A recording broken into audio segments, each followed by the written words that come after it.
Bersegeralah kembali ke jalan Allah. Bersegeralah kembali ke jalan Allah. Sebagaimana kita ketahui dan kita rasakan, selama puluhan tahun negeri ini tidak pernah beranjak dari berbagai persoalan, termasuk ragam bencana alam. Tahun 2025 yang seolah ditutup dengan bencana alam di mana-mana hanya menggambarkan sedikit saja luka bangsa. Pasalnya, yang sebenarnya terjadi, kerusakan negeri ini terjadi merata di hampir semua lini: lingkungan, pendidikan, moral, hukum, politik, sosial, budaya, dan ekonomi. Sekulerisme, pangkal kerusakan dan bencana. Bencana alam dan ekologi sampai kini masih terjadi. Ia datang silih berganti. Sebulan terakhir adalah bencana banjir dan longsor di sejumlah daerah. Bencana kali ini jelas merupakan teguran keras yang kesekian kalinya atas relasi yang timpang antara manusia dan alam. Selain faktor iklim, sangat jelas bencana ini adalah akibat keserakahan manusia dalam bentuk penggundulan hutan secara semena-mena. Akibatnya, dalam 10 tahun terakhir saja, puluhan juta hektar hutan habis dibabat, entah untuk keperluan tambang atau pembukaan perkebunan sawit dan lain-lain. Ini belum termasuk puluhan juta hektar hutan yang dibabat selama era Orde Baru dan sepanjang era reformasi. Yang pasti telah terjadi eksploitasi berlebihan, tata kelola yang diabaikan, serta keserakahan yang dilegalkan melalui kebijakan kapitalistik yang hanya menguntungkan segelintir oligarki dan penguasa. Allah SWT telah menegaskan bahwa berbagai bencana yang terjadi itu adalah akibat tangan-tangan jahat manusia. Lihat Quran Surat Ar-Rum ayat 41 yang artinya, telah nyata kerusakan di darat dan di laut disebabkan oleh perbuatan tangan-tangan manusia. Dengan itu Allah berkehendak agar manusia merasakan sebagian dari akibat perbuatan mereka supaya mereka kembali ke jalannya. Di tengah derita rakyat yang kehilangan rumah dan penghidupan, bencana tidak hanya hadir sebagai peristiwa ekologis, tetapi juga sebagai tragedi yang menyingkap kezaliman struktural terhadap alam di negeri ini.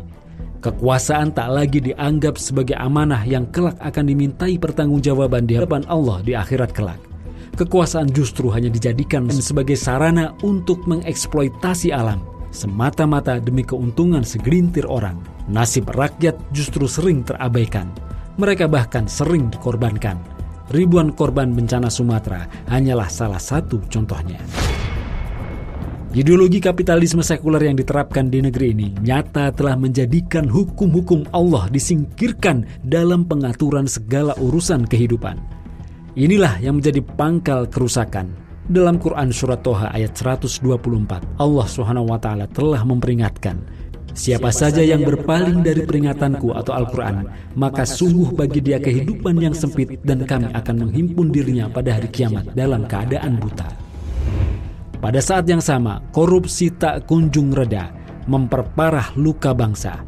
Ia merembes ke semua lini, menggerogoti kepercayaan publik, mematikan harapan akan keadilan. Ratusan triliun rupiah dana yang semestinya menjadi penyangga kesejahteraan rakyat justru mengalir ke kantong segelintir elit.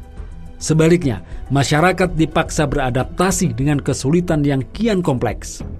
Kejagung mencatat sepanjang tahun 2024 saja kerugian negara akibat korupsi mencapai 300-an triliun rupiah. Pelakunya adalah para pejabat dan pegawai dari tingkat pusat hingga daerah. Menurut catatan ICW, sepanjang 2019 hingga 2024 saja, korupsi melibatkan 6.000-an pelaku atau tersangka. Korupsi tentu bukan sekedar pelanggaran hukum, ia sekaligus merupakan pengkhianatan moral yang merusak sendi-sendi kehidupan. Ironisnya, penegakan hukum hanya ada di atas kertas. Ia tak berlaku bagi kaum elit berduit, ia hanya menyasar rakyat jelata. Para penegak hukum di negeri ini telah mempertontonkan ketidakadilan. Mereka lebih memilih jalan kezaliman. Padahal Rasulullah SAW telah memperingatkan, para hakim itu ada 3 golongan, 1 di surga dan 2 di neraka. Hakim yang mengetahui kebenaran lalu memutuskan hukum dengan kebenaran itu, ia di surga. Hakim yang mengetahui kebenaran tetapi menyimpang dalam keputusannya, ia di neraka. Hakim yang memutuskan perkara tanpa ilmu, ia pun di neraka. Hadis riwayat Abu Daud dan At-Tirmizi. Kerusakan moral generasi muda juga menjadi alarm keras bagi masa depan. Maraknya perjudian online, kekerasan dan kriminalitas menunjukkan rapuhnya ketahanan nilai dalam keluarga, sekolah, dan ruang publik digital. Remaja tumbuh dalam arus teknologi yang cepat namun tanpa pendampingan etis yang memadai. Algoritma telah menundukkan generasi bangsa ini sehingga mereka kehilangan arah.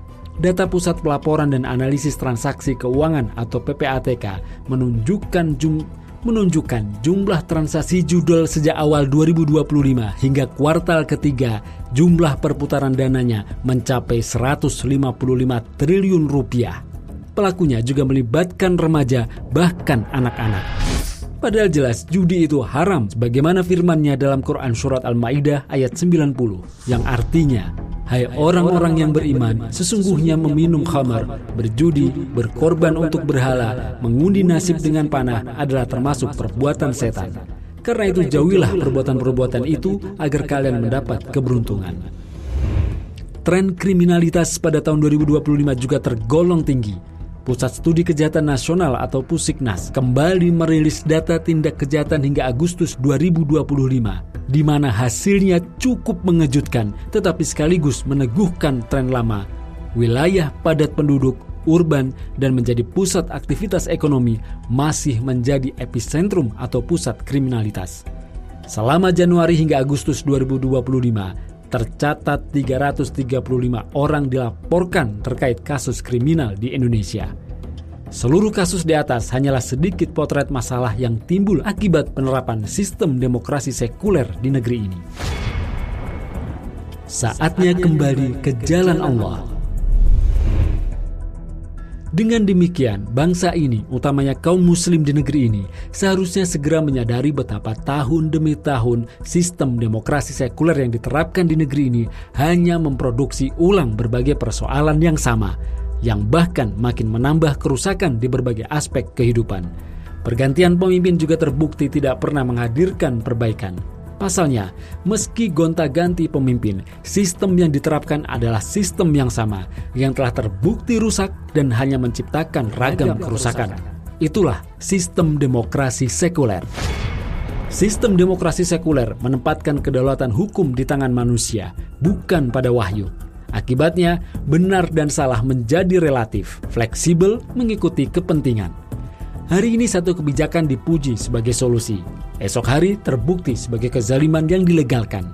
Inilah politik tanpa rasa takut kepada Allah, politik yang kehilangan dimensi akhirat. Padahal Allah telah menegaskan bahwa sistem hukum jahiliyah buatan manusia tidak layak diterapkan. Hanya hukum Allah lah yang layak dan wajib diterapkan. Demikian sebagaimana firman-Nya dalam Quran surat Al-Maidah ayat 50 yang artinya, apakah hukum jahiliyah yang mereka kehendaki? Hukum siapakah yang lebih baik daripada hukum Allah bagi kaum yang yakin? Karena itu, saatnya kaum muslim negeri ini memiliki kemauan dan keberanian untuk menegakkan hukum-hukum Allah dalam mengatur negara ini. Hukum Allah bukan sekedar simbol normatif, melainkan sistem nilai yang pasti menjamin keadilan, amanah, serta perlindungan kepada manusia dan alam. Membuang sistem hukum jahiliyah berarti menolak dominasi hawa nafsu manusia. Penggantinya adalah hukum yang berpijak pada wahyu Allah, yakni syariah Islam. Hanya dengan menjalankan syariah Islam, negara dapat diandalkan sebagai pelayan umat, bukan alat penindasan. Hanya dengan syariat Islam pula, ketertiban dan keadilan yang hakiki bagi semua bisa dihadirkan.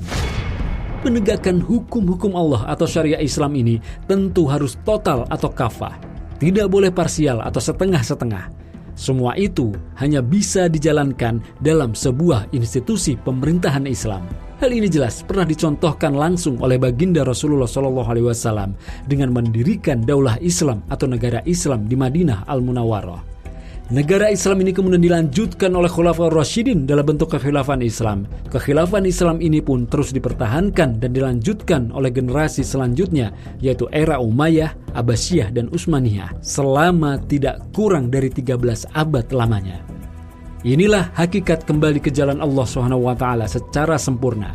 Hal ini sejalan dengan firman Allah SWT dalam Quran surat Al-Baqarah ayat 208 yang artinya, Hai orang-orang yang beriman, masuklah kalian ke dalam Islam secara keseluruhan dan janganlah kalian mengikuti langkah-langkah setan. Sesungguhnya setan itu musuh yang nyata bagi kalian. Wallahu a'lam bishawab.